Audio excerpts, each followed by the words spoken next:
Do you remember that I bought this bag a while back? And I did a video where I was like throwing it around and stuff like that. But I actually didn't think that it was possible to put both the laptop and an iPad into this bag, but I was wrong. And this is the iPad Pro 2020 12.9 inch version that I thought we should talk about in this video. And is this actually a pro device?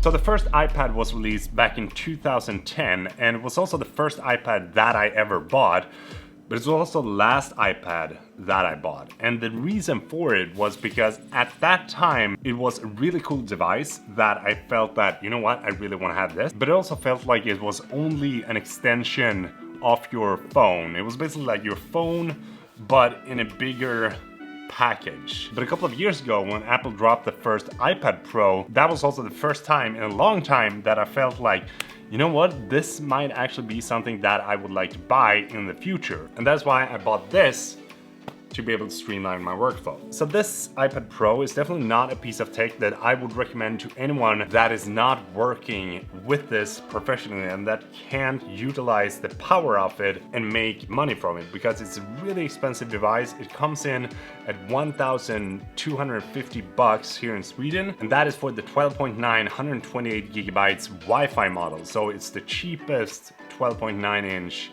that you can get. Another thing to consider when it comes to the price of the iPad Pro is that if you want to utilize like the full power of the device, then you should definitely go for the Apple Pen as well. But the Apple Pen is another 150 bucks. The design of this iPad Pro definitely looks really futuristic, and I personally like it a whole lot. And I do think going back to this like iPhone 4-esque kind of look is definitely the way to go. It does have 4 speakers built in, and it does give you this like rich and deep, powerful sound. And I do think that the quality that you get out of the speakers is actually really good, and I would definitely be able to watch like a full movie on this, or use this as an external speaker when I'm on the beach with my family or something like that, because it's actually a really good quality coming out of this device. When it comes to the camera, it does have the same kind of look that you get on the iPhone 11 Pro, and it also gives you 2 different cameras built in. One is the ultra wide, that is by far one of my favorite, and I do like using an ultra wide lens a whole lot. And in the iPad Pro, it's equivalent to a 14mm lens, and you also have the regular camera that is basically a 28mm equivalent. Somewhere between 24mm and 30mm seems to be the standard of most camera phones that is out there. And instead of adding a telephoto camera to the iPad Pro, Apple instead included a LiDAR into the device, which is actually a really cool function, and it can help you measure a bunch of things. And I've been running around measuring all the different things here in the office that I can't think of, you know, because it's just such a fun thing to like play around with. But it's not something that I'm gonna use in my daily work or in my workflow at all. It's just really neat feature to have built in if you want to play around with AR or measure things on the go, who knows. But there's probably gonna be a lot of people that actually has a use of this function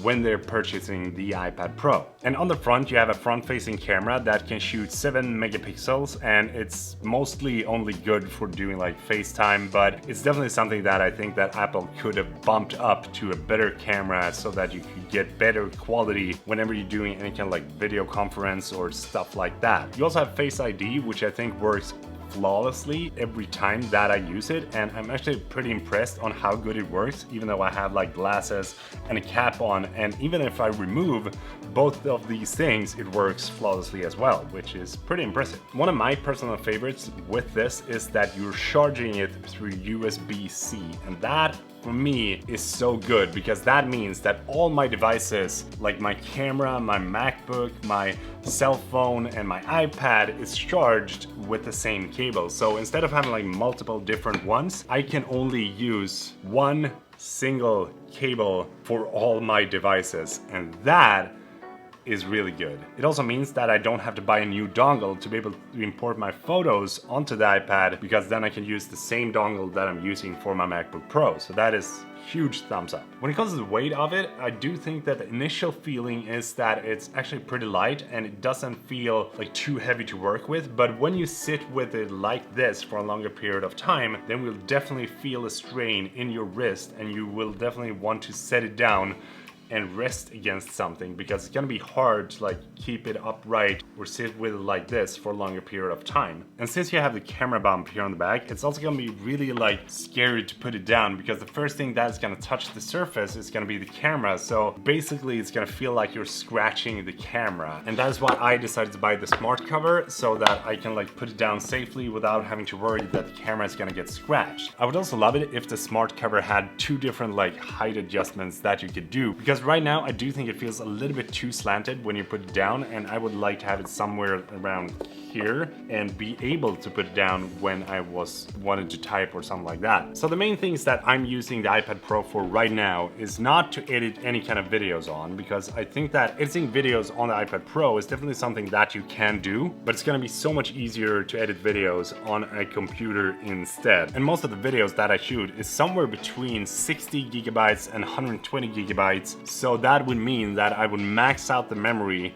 on the iPad Pro before I could even start editing videos. And another downside is that you only have iMovie in the iPad, which means that I wouldn't be able to utilize the power of Final Cut Pro when I'm editing my videos, which is something that I think I need for the majority of the videos that I do. When it comes to editing photos, that is where I think that this device really shines through, because editing photos in Lightroom and being able to like pinpoint the details with the Apple Pen is gonna make your photos like and give that like extra pop to your photos that you can't get without having a stylus. And of course you could buy like a Wacom pen and tablet for your computer and sit in it like that, but being able to have this on the go and just open this and start editing is just, that is so good. And when it comes to the screen, it has to be one of the absolute best screens that I have used ever. And you can definitely see that Apple has put some really good effort in making this really bright, really vibrant, without being too saturated,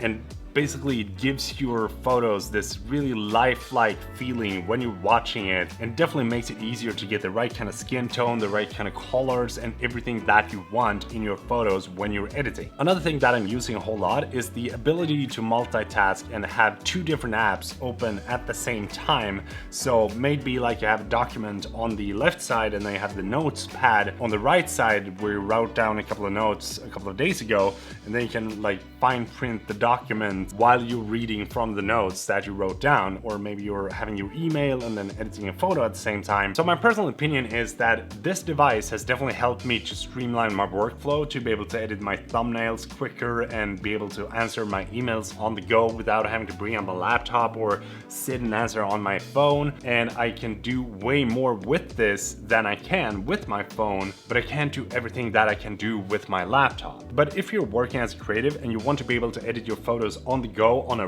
really good screen together with like a stylus and fine-tune those details, then I definitely think this is something you should look into, because it's so incredibly good to edit photos on this together with the Apple Pen. And it's definitely something that can help you to like streamline your workflow and be more seamless between your computer and this. But if you're looking for a tablet that you can use, like sit around in the couch just scrolling the web and do a couple of slide document writings and stuff like that, then I would definitely not recommend this, because it's way too expensive. And if you're looking for a device where you can edit photos and heavier videos on, then I would go for a MacBook Pro instead. So I do think that Apple has created a really potent device with this, but it is still not the Pro device that I would have wanted it to be. That's my final verdict on the iPad Pro. And I really hope that you liked this video, and if you did, please do give it a thumbs up, because that would help a lot. And if you haven't subscribed, that'd be highly appreciated as well. And I would love to know, what do you think about the iPad Pro? Would you go for that or a MacBook Pro, or would you go for a MacBook Air? Because I would probably recommend you to choose between the MacBook Air and the iPad Pro if you had to choose. And if you had to choose, I don't know, maybe the MacBook Air. I don't know. I would love to know. And yeah. Until next time, Peter from Sweden. Goodbye.